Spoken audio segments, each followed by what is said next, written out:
How's it going out there today, folks? And welcome back for another Tiny More Tuesday.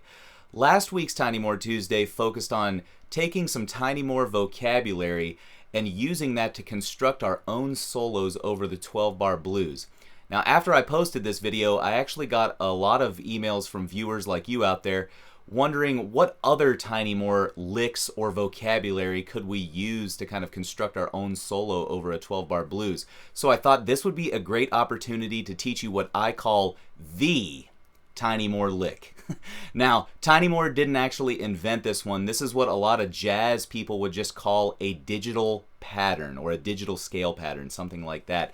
But really what I'm talking about here is if we look at the chord that we're playing over in the 12-bar blues, so let's just say a C7 chord for reference now, we can use that note as our 1 or our tonic, right?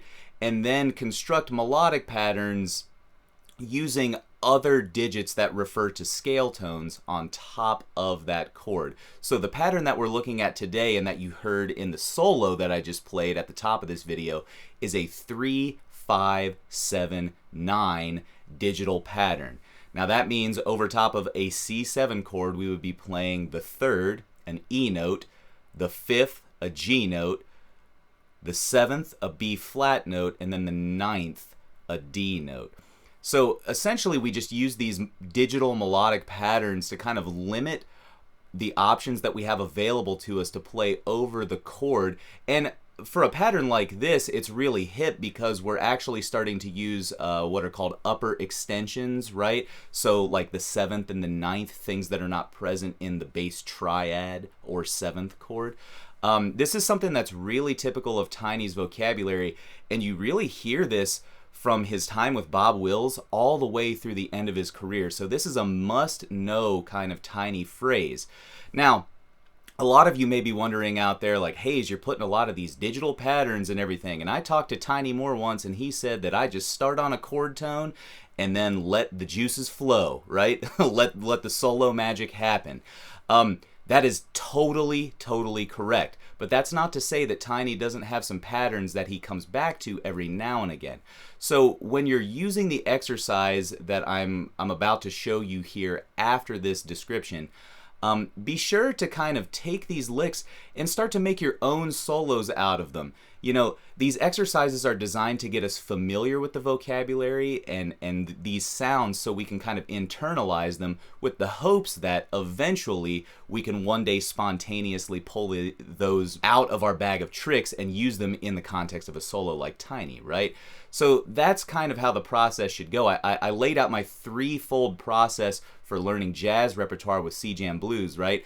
Learn the melody, learn how to comp, and learn how to solo. That third step actually can be broken down into about 8 million other steps in order to learn how to play a solo. That's really the hardest part, right?